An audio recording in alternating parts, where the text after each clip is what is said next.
More and more of crypto and Cardano's future is now coming into focus. Good crypto legislation is now a bygone fantasy dashed on the rocky shores of the FTX scandal.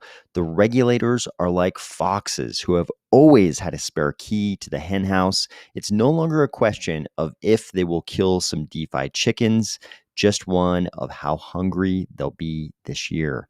At transitional points like this, it's good to look at the whole picture and focus not just on what's happened in the past, but on what will happen next. The important part of next will be the next bull cycle. In the next cycle, I don't think the paramount metric will be who has built the most illegal DeFi. The crucial question will be who has built into their blockchain and infrastructure for actually legal and still decentralized value transfer. In this, I think Cardano will have a distinct advantage with its focus on RealFi. Ready? Let's go.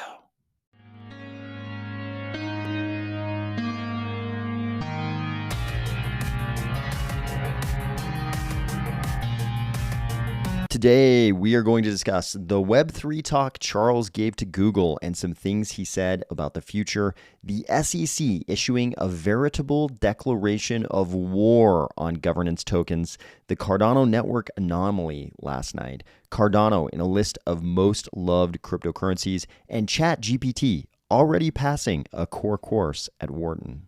If you feel like this guy has already made some serious life mistakes by owning such an unusually large camera, or if you're finding value in these videos each weekday, please consider delegating to the Army of Spies stake pool, ticker AOS. We recently got this video featuring Charles. This was a chat with Google regarding Web3. It was kind of perfect because the person running the interview was Marlon Ruiz, who is the Google Web3 community lead. And he seemed to be very familiar with Cardano, the Cardano ecosystem. He was sort of the perfect interviewer to get a very generally consumable interview out of Charles, but also get into some of these deeper details, but sort of on a grand scale, sort of a full picture of what Cardano is what it's done, what it's trying to do. I recommend you watch the whole video. It's a great sort of overview of what Cardano has accomplished since I think IOG was founded in 2015, but everything that Cardano has accomplished so far, and then a really good look forward at what the next several years might be like in crypto. And I think it sort of foreshadows a huge distinct advantage that Cardano might have over other Gen 3 smart contract blockchains. So the key point of all this was when Marlon asked Charles what RealFi was. And I think this is the one of the big things that a lot of the crypto world doesn't understand about Cardano. And that's that we really are looking forward. It seems like all of the crypto world is just sort of trying to copy what Ethereum did in DeFi. But I don't think that sort of arc is going to be the one that continues forward. I think that arc dies a harsh regulatory death at some point in the near future.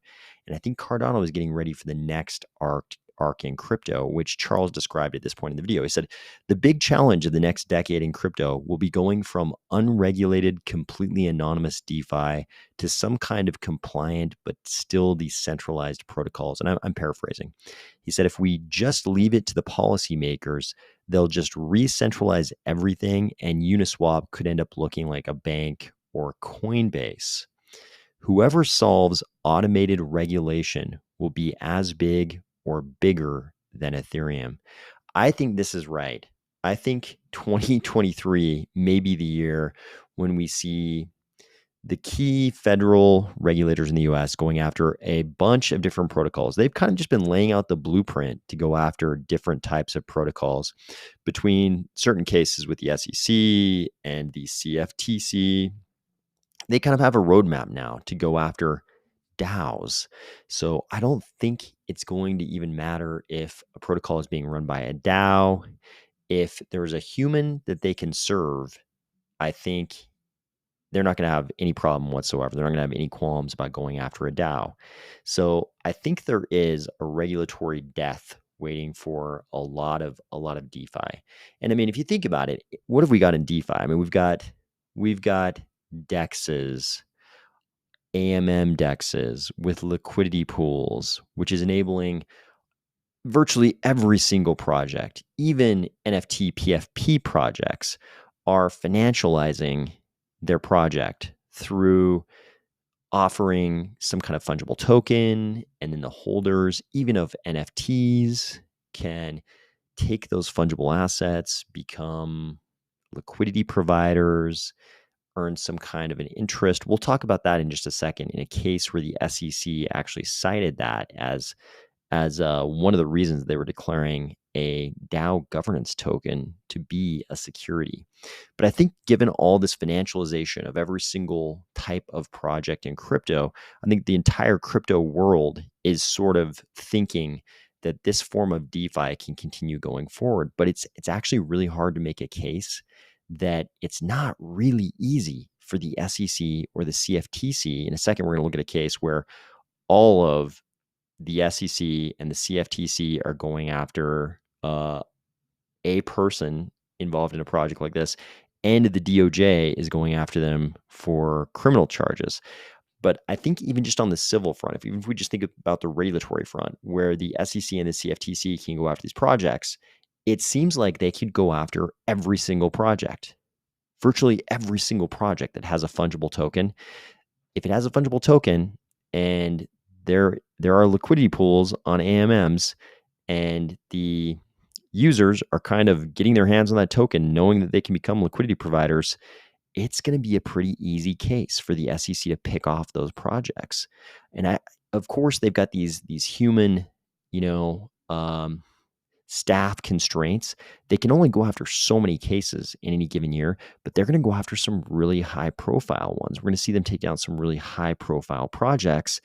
And in their complaints against those projects, or even in the settlements, they're just going to declare those DAO governance tokens to be securities, just like they're going to do in this case we're going to look at in just a second.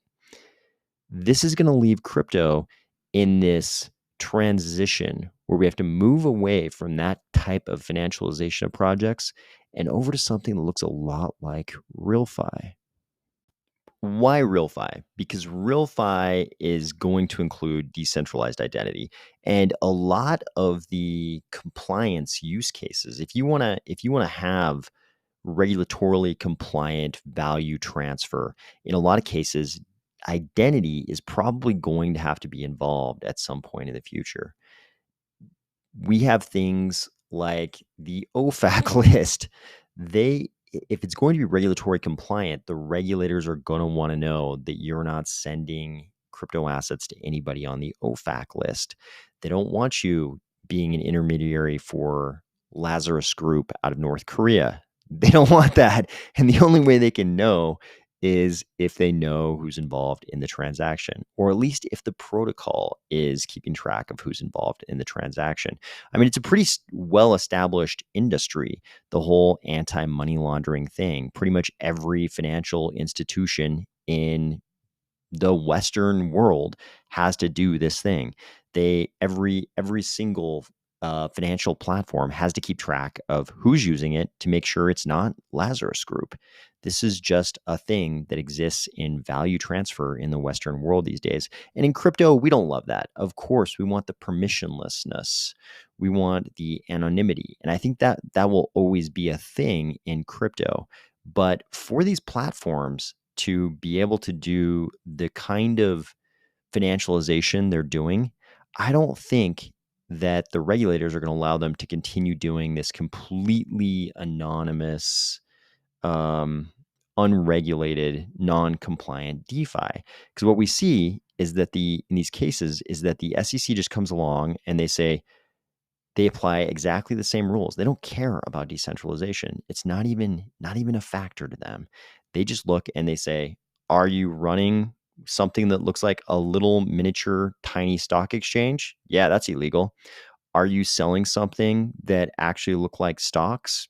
That's illegal. Are you selling something where you're promising the users a return and they're buying those things with an expectation of some kind of profits based on your efforts in having set up this project? That's illegal. They don't care at all about the decentralization. And I think we're going to see them pick off enough high profile projects just over the next couple of years, barring some kind of, legislative miracle. Maybe, our allies in the Senate and the House will somehow pull something out and we get some kind of good quality legislation. But even in this video, Charles addressed that and he said, pretty much since the FTX scandal, we're back to square one. We're back to the Stone Age in terms of trying to convince policymakers in Washington to give us a good legislative framework for crypto to survive. That all got blown up. They're having to start over again. So unless there's been a miracle and we do get that good legislation, I think what we see is regulators just picking off high profile projects, and nobody's going to dare to be in a DAO that's running a DEX.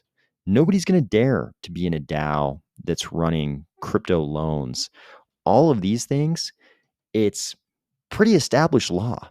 For the SEC, these are matters of established law. It's like, you can't run a little mini stock exchange. You can't sell these tokens that represent shares in loans that pay interest. You can't have synthetics platforms. All of these things are pretty settled law for the federal regulators.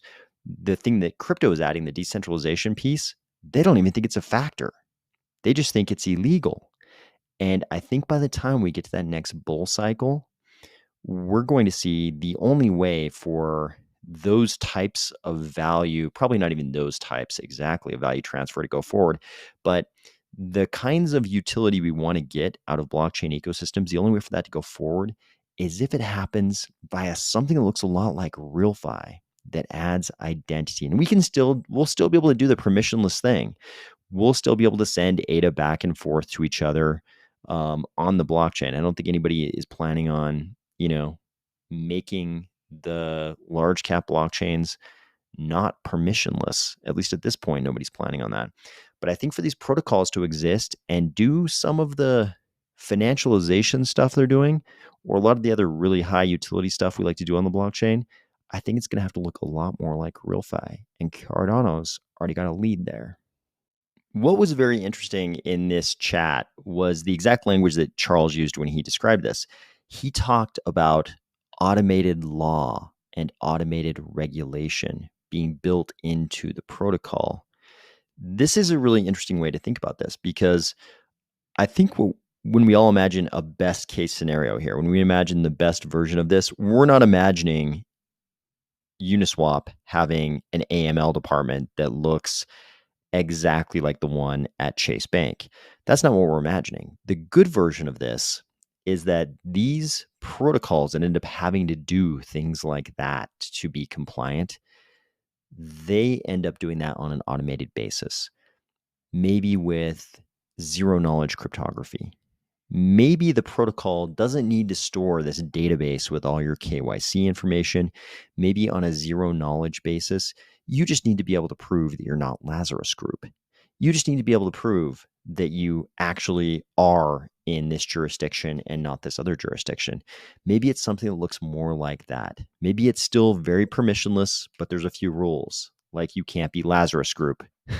Maybe they're very simple rules that we'd all kind of be okay with. And we prove that we're compliant with those rules on a zero knowledge basis using ZK cryptography. Maybe it's something like that. Here's the case I was talking about earlier. This is the Avi Eisenberg Mango Markets manipulation case. So this is the SEC laying out their charges against Avi Eisenberg. We'll see that the CFTC is also going after him. The DOJ is also going after him. So he's facing CFTC charges, SEC charges, criminal charges. I believe he's still, according to the SEC, I think he's still being held in the jail down in Puerto Rico, and they're going to ship him up to New York to face these criminal charges. But what's really interesting is the SEC didn't just go after Avi Eisenberg when they laid out these charges. They also, in the parlance of this post here, decided to declare war on pretty much all governance tokens. Here are the SEC charges against Avi Eisenberg, and they get really interesting down here on page 6 in the factual allegations section. So you expect them to spend a lot of time talking about Avi Eisenberg and his alleged manipulation of Mango markets, which they do. But they also spend a huge amount of time explaining to you why the Mango markets DAO governance tokens were securities all along. And they pretty much just run through the Howey test. They run through the prongs of the Howey test. They don't seem to care at all about decentralization. Just like just like we've discussed many times in these channels, on this channel, there is no prong of the Howey test that mentions decentralization. There's nothing about decentralization in the Howey test, at least as far as these regulators look at it. Attorneys for these various crypto projects, they're going to talk about decentralization all the time. But you notice SEC does not care at all about decentralization. In fact, right here they say they just go through the prongs. Mango offers and sells Mango tokens in unregistered transactions. I think we can all agree that these projects do offer and sell their tokens. And they come down here. Mango token holders entered into a common enterprise. Yep, to run the DAO, which runs the protocol and the platform. Mango token holders. Okay, maybe just the protocol. Maybe the platform is being run by the labs entity because somebody's got to pay for that thing to be stored on some kind of servers. But here's where it gets interesting. Mango token holders expect profits derived from the Mango creators' efforts. And the very first thing in this section is investors could also use Mango tokens to participate in liquidity provider pools on the Mango Markets platform. Token holders could earn more Mango tokens as a reward for providing liquidity. Even if they're NFT PFP projects, what are they doing? They are issuing fungible tokens to their community, and they're making sure their community can go be liquidity providers in liquidity pools on DEXs, on AMM DEXs. That's what virtually every single project is doing. And for the SEC, that's enough to declare that they expected profits derived from the efforts of the creators of the platform. Next up, they basically say that the governance rights involved with the tokens are nonsense. They say Mango tokens governance rights are illusory. And they even talk about how many people actually, made proposals to the DAO. But basically, they think the governance part of governance tokens is nonsense. And everyone's just buying them because they expect to make money as liquidity providers or by flipping them. They think the governance piece is complete nonsense. They don't care at all. They think it's nonsense. That is not a good shield. And they're going to finish this whole section up with this. Based on the foregoing, Mango token holders invested in a common enterprise with an expectation of profits derived from the efforts of others. They're just restating the Howey test. They're just explaining to you how it meets the prongs of the Howey test. And unfortunately, they could probably use this exact same language from this whole section to describe every single project we know about in crypto. It's like every single project does something similar to this. They all issue these fungible tokens. Then they make sure there are liquidity pools set up on AMM DEXs, and they encourage their users to go over there and use those pools. I mean, they could just use this same template and file this complaint against name whatever project. This is a pretty serious problem for DeFi. This fact pattern kind of fits, the vast majority of projects I can think of.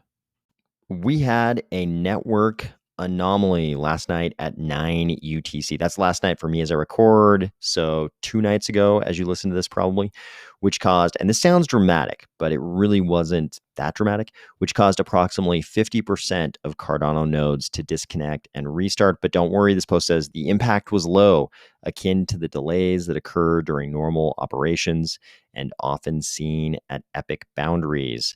So this anomaly caused one of 2 reactions in the node. Some disconnected from a peer, others threw an exception and restarted. Such transient issues were considered in the design of the Cardano node and consensus. The system has behaved exactly as expected. Block production was only briefly impacted. Most nodes automatically recovered depending on the SPO deployment choice. The Army of Spies stake pool was just fine. We made blocks last night. We were already making blocks this morning. So everything's fine, just as usual. Cardano Well posted a link to this very interesting survey about the world's most loved and hated cryptocurrencies. They analyzed tweets in various countries to decide what were the most loved and hated cryptocurrencies in each country. And lo and behold, if we look at the top five, so sort of like the cryptocurrencies where they were the most loved in the most number of countries, we've got Ethereum in number one spot, Solana in number two, and Cardano in the number three spot with 6 countries. For Cardano, those 6 countries are not actually all even countries. One is a territory of the US, but we've got Switzerland, we've got Uganda, Kenya, Ghana, and Tunisia, along with Puerto Rico, which of course is a territory of the US. Not bad though, Cardano in place number three. Finally, if you don't think that AI is going to rule literally everything, check this out. This post says, pretty absurd that ChatGPT has passed the United States medical licensing examination. Today, it takes 4 years of med school and 2+ years of clinical rotations to pass. It tests ambiguous scenarios and closely related differential diagnoses. And I clicked in here and looked at this actual study of ChatGPT's capabilities on this exam, and they said it was at or near passing level on all three pieces of the exam, and down all three steps, excuse me. And down here, she sort of breaks down how those steps basically take you happen at 2 years of med school, 4 years of med school, plus 1.5 to 2 years of clinical rotations, and then step 3 is after you've finished a half a year to 1 year of post-grad medical education. Also, a Wharton professor just figured out that ChatGPT 3 actually outcompetes some of his students in his course, which is a core course for a Wharton MBA. ChatGPT earned a solid grade and even outperformed some humans on a Wharton course.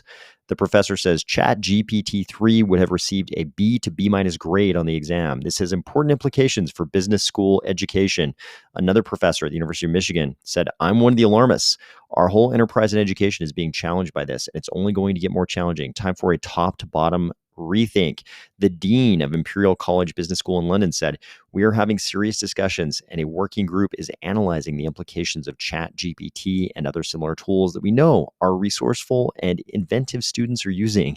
And we will be formulating policies around that soon.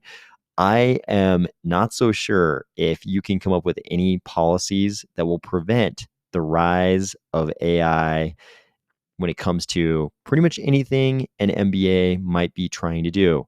So one professor even suggested an application of ChatGPT that could threaten the many business school alumni who pursue careers as consultants, churning out reports and recommendations. This is pretty common sense to me. I'm not so sure if churning out consulting reports and recommendations is any longer going to be the domain of humans, because I can't, I'm having a hard time coming up with any kind of report an MBA could create as a consultant that ChatGPT couldn't do better. Maybe not today's ChatGPT. I mean, you only got a B or a B minus, but that's today. And the rate of learning, the rate at which the intelligence is going to increase with these kinds of tools is going to be this crazy exponential thing that humans apparently won't even be able to understand. So what is this going to look like in just a couple of years? I hope you had a great weekend, and I'll talk to you tomorrow.